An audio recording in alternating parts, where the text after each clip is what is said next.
Picture this. An entire ocean choke point, the most strategically vital stretch of water on planet Earth, has been transformed into a death trap. Beneath the surface, naval mines, dozens of them with hundreds more ready to be deployed. On the surface, explosive-laden suicide boats hunting anything that moves. On the coastlines, missile batteries locked onto every ship within range. And behind it all, a regime that has openly told the world, we will set American soldiers on fire the moment they touch our soil. This is the Strait of Hormuz right now. In April of 2026, 20% of the world's oil supply flows through this narrow, 24-mile-wide corridor. Or at least it used to. Because since February 28th, the day the United States and its ally launched Operation Epic Fury, that flow has essentially stopped. Stranded in the Gulf, nearly 15 million barrels per day of crude, with producers like Iraq and Kuwait having absolutely nowhere to send it. Oil prices that stood at $67 a barrel on February 27th are now trading above $112, and analysts are not ruling out $150. Some are whispering $200. The global economy is bleeding out, one barrel at a time, and Washington has a decision to make. A decision that could become one of the most consequential military choices in modern American history. Here is where we are, and here is what the numbers truly mean. By the end of March 2026, the United States had assembled the largest military presence in the Middle East since the 2003 invasion of Iraq. Let that sink in. Not since the opening of that war, a conflict that mobilized 150,000 troops and reshaped an entire region, has Washington concentrated this much firepower in one theater. According to verified reports, thousands of soldiers from the elite airborne division based in North Carolina began arriving in the region late last week. These are paratroopers, rapid reaction forces, the kind of units you send when you need to be somewhere fast and you need to hit hard. Over the same weekend, approximately 2,500 Marines landed in the Middle East, specialists in amphibious landings, beach assaults, and rapid coastal operations. Then came a stunning report that shocked the world. Published the night of March 26th, a leading financial journal revealed that the Pentagon is preparing to deploy an additional 10,000 ground troops under an emergency order. When you add that to the 50,000 American service members already in the region and the Marines and airborne forces that have just arrived, you are approaching a figure close to 70,000 personnel, fully armed, fully equipped, positioned within striking distance of the Iranian coast. Let that number settle for a moment. 70,000. To put it in perspective, several major European nations combined do not maintain a standing force of that size at permanent readiness anywhere in the world. And this is not the full picture. A respected security analysis organization noted in its March 30th intelligence brief that most of those 50,000 existing troops are engaged in the ongoing air campaign. The 10,000 additional forces represent something entirely different, a combat-ready ground echelon specifically designed for one purpose, to go in. But where and why? To understand the answer, you need to understand one small island, an island roughly one-third the size of a well-known Manhattan borough, an island that right now may hold the fate of the global economy and of this entire conflict.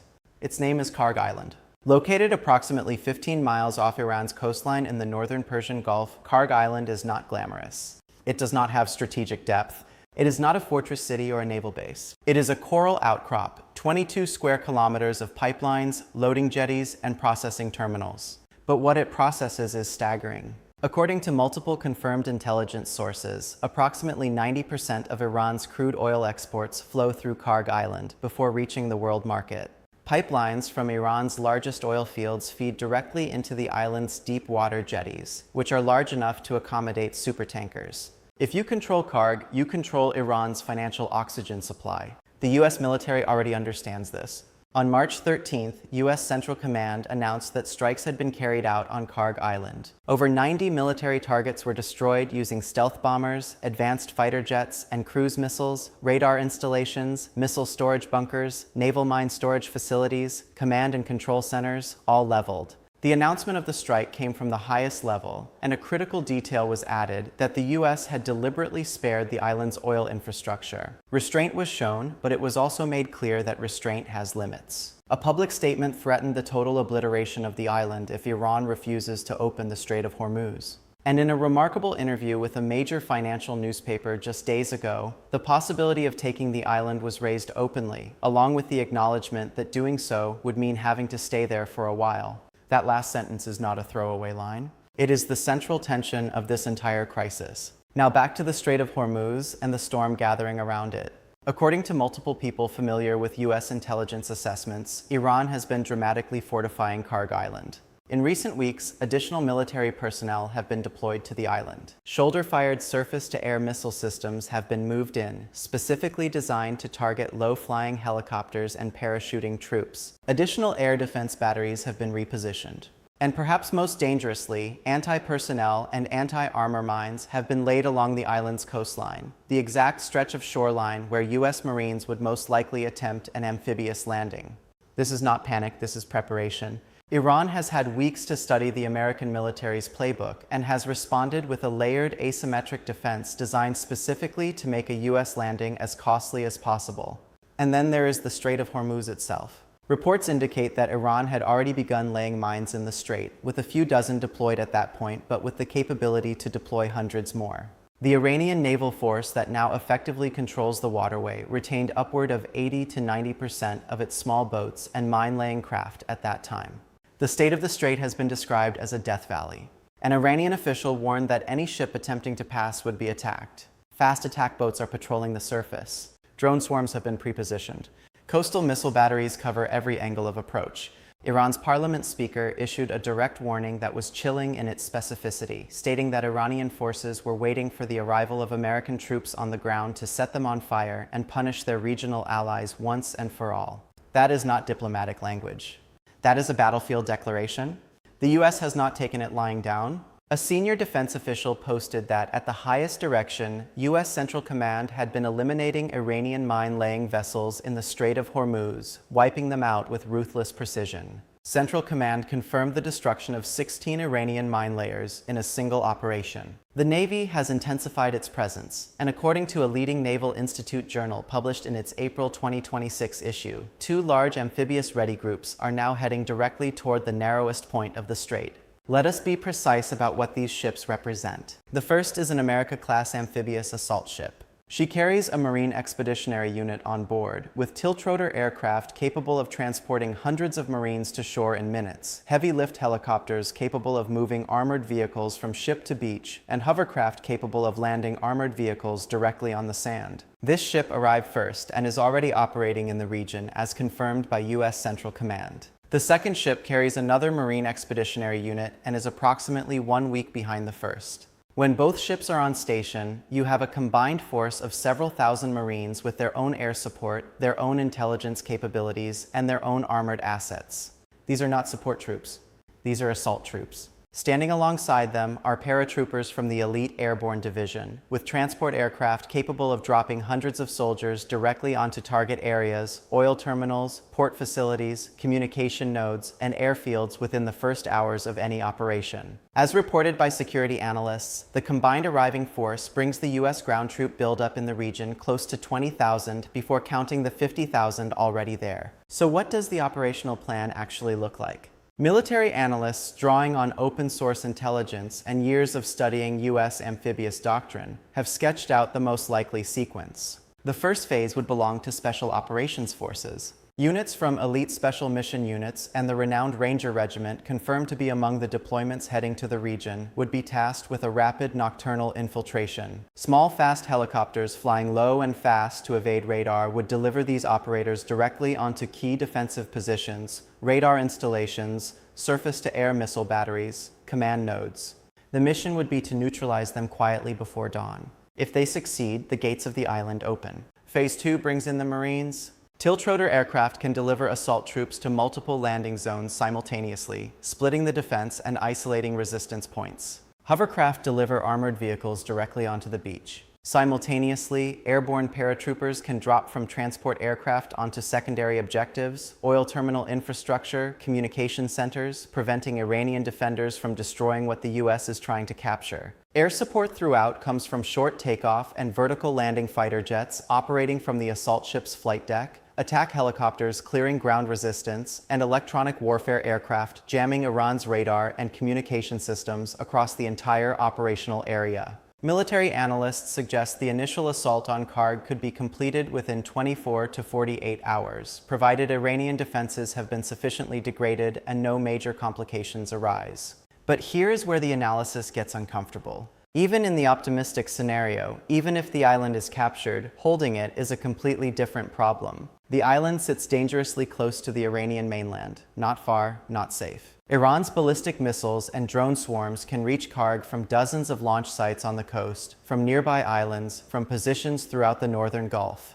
A retired U.S. Army officer and military analyst noted that there are only around 4,000 to 5,000 actual combat soldiers, the trigger pullers, in the forces being deployed. That is enough to seize a small target for a period of time, but even the airborne division is an immediate reaction force, only in advance of something bigger coming in behind. Another research institute was more blunt. Marine expeditionary units are typically capable of self-sustainment for 15 days. After that, they require resupply, and any resupply convoy operating in the northern Persian Gulf would be threading through waters Iran can still reach with missiles, drones, and remaining fast attack boats. Marines on Kharg would likely face high casualties from Iranian ballistic missiles and drones relentlessly targeting the island. This is precisely the scenario that was acknowledged when it was said that taking the island would mean having to stay there for a while. And this brings us to the strategic nightmare hiding beneath the surface of the Kharg Island debate.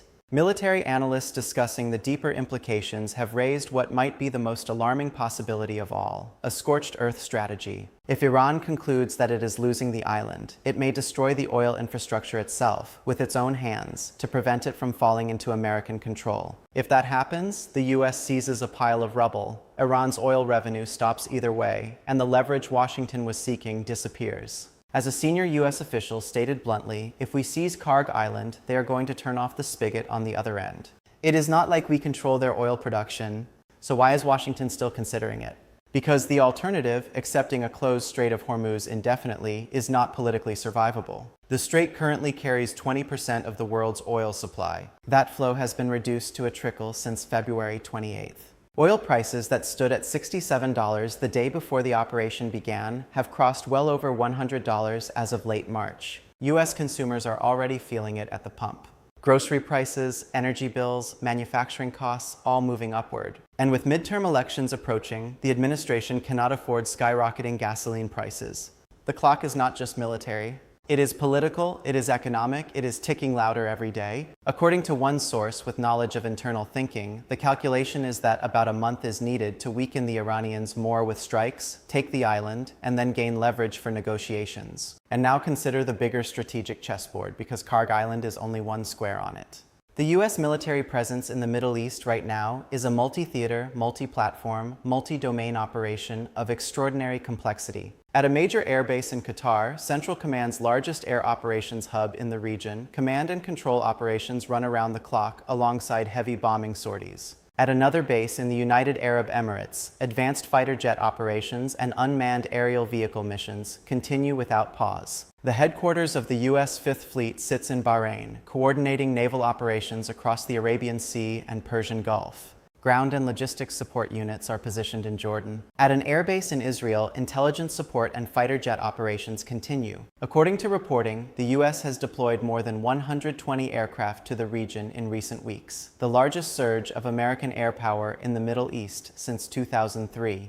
There are also 2 carrier strike groups. One aircraft carrier in the Arabian Sea since the end of January, and another, the world's largest aircraft carrier, which transited the Mediterranean in late February and joined the theater, an event that multiple analysts described as unprecedented in the current era. That is 2 nuclear-powered supercarriers, each bringing over 5,000 sailors, each carrying dozens of aircraft, each capable of sustained offensive operations independently. Together, they represent a level of concentrated air power that few nations on Earth have ever faced. From these platforms, since February 28th, the US has conducted strikes against more than 11,000 targets in Iran. Iran's response has been exactly what asymmetric warfare doctrine would predict, not a conventional counterattack. Iran has no illusions about fighting the US Navy in open water. Instead, drone swarms against US bases in the region, ballistic missile strikes, and proxy mobilization to create pressure on multiple fronts simultaneously. Iran's strategy is not to win the war militarily. It is to break Washington's political will to continue it, to make the cost in casualties, in treasure, in domestic politics too high to bear. This is the trap that analysts have warned about. Even if the US captures Kharg Island on day one, holding it against relentless missile and drone attacks from the mainland for weeks or months is a grinding, costly, politically toxic operation. That is precisely why Gulf allies are urging caution. A senior Gulf official warned privately that occupying Kharg with US troops would result in high casualties, likely triggering Iranian retaliation against Gulf countries' own infrastructure and prolonging the conflict in ways nobody in the region wants. Gulf nations are pressing Washington to focus instead on completing the destruction of Iran's ballistic missile capabilities before considering any ground action. Major powers like China and Russia, meanwhile, are essentially watching from the sidelines. One major power, which receives nearly half its oil through the Strait of Hormuz, has been expressing concern through diplomatic channels, but has shown no appetite for direct intervention. The other is simply unable to redirect its military resources, given an ongoing war in Europe. Iran is largely fighting this alone. That isolation is shaping Tehran's calculations in ways that are difficult to predict with confidence. A new supreme leader, the son of the previous leader who was killed in the February 28th strikes, was elected in early March. Reports indicate that Iran's leadership is paralyzed, suffering from severely disrupted decision-making processes, communications infrastructure damage causing paranoia, and internal power struggles among the Revolutionary Guard, the new political leadership, and the remaining military command structure. A paralyzed adversary is not always a predictable one. And so we arrive at the 10-day deadline, a pause that was announced, a window that closes around April 6th. Here is what makes the timing so striking. Offensive strikes against Iran's energy infrastructure were suspended for 10 days, citing productive talks with a more reasonable Iranian regime. The world interpreted this as a potential off-ramp, a signal of de-escalation. But at the exact same moment, a major newspaper published the report about 10,000 additional troops. The airborne division began arriving.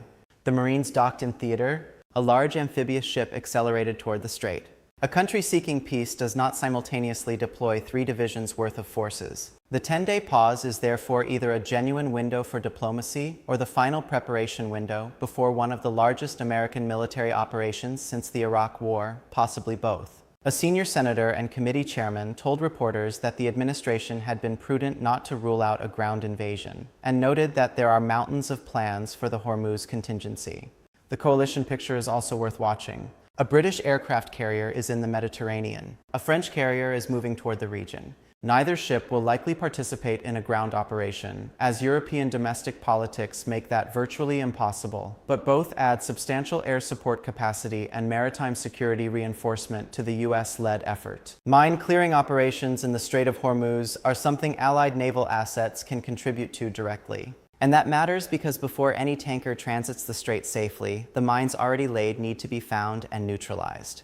Here, one number stands out. At the strait's narrowest point, just 24 miles wide, Iran's arsenal of anti-ship missiles, attack drones, fast attack boats, and naval mines can reach every vessel transiting the channel. US Navy crews would have seconds to react to an inbound missile or drone swarm. If a single weapon penetrates defenses and strikes an amphibious ship carrying Marines, the strategic, political, and psychological consequences would be enormous. This is the calculation Central Command is working through right now. Now zoom out to the full economic picture, because this conflict has already crossed from a regional military crisis into a global economic event. Nearly 15 million barrels per day of crude production, plus another 4.5 million barrels of refined fuels, are now effectively stranded in the Gulf, unable to reach export markets. Iraq and Kuwait have no alternative route. Storage facilities are filling. Production is being curtailed, not because the oil is not there, but because there is nowhere for it to go.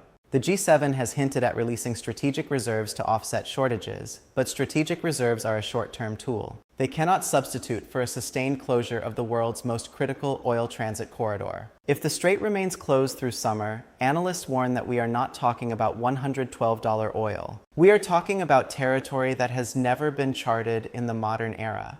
Iran understands this. This is its leverage. The Strait of Hormuz is not just a geographic feature. It is the gun Iran has put to the head of the global economy, and it is the reason Washington cannot walk away from this crisis no matter the cost. Every day the hourglass empties, the choice is narrow. The diplomatic track is not dead. An Iranian foreign minister stated as recently as late February, just days before the strikes began, that a historic agreement was within reach. An Omani foreign minister, a primary mediator in back-channel talks, confirmed after hostilities began that negotiations over the nuclear program had been making genuine progress. A senior UK national security advisor secretly attended US-Iran nuclear talks alongside a technical team, an unprecedented level of British involvement. There is a diplomatic path. It is narrow, it is threading a needle, but it exists. The question is whether the military momentum now in motion can be paused long enough for that needle to be threaded.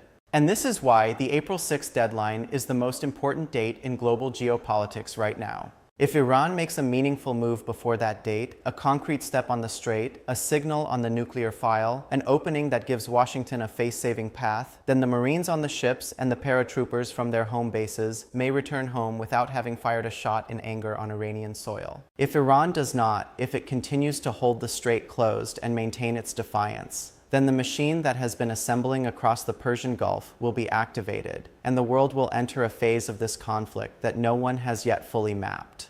What we know is this: the US has not crossed the threshold into a ground war, but it has positioned itself with extraordinary precision and extraordinary speed to do so with minimal delay. This creates a deliberate ambiguity. Washington has not decided to invade, but it has decided to be ready to invade on very short notice. Iran, meanwhile, has transformed Kharg Island and the Strait of Hormuz into a layered fortified zone of maximum risk. Its parliament speaker has made clear that American soldiers touching Iranian soil will face everything Iran has left to throw. What comes next is not predetermined. History does not follow scripts. Diplomacy can move faster than armies. Regimes can crack. Leaders can blink. But the forces are assembled, the timeline is closing, and the global economy cannot sustain this indefinitely. We are, in the most literal sense, watching history being made in real time.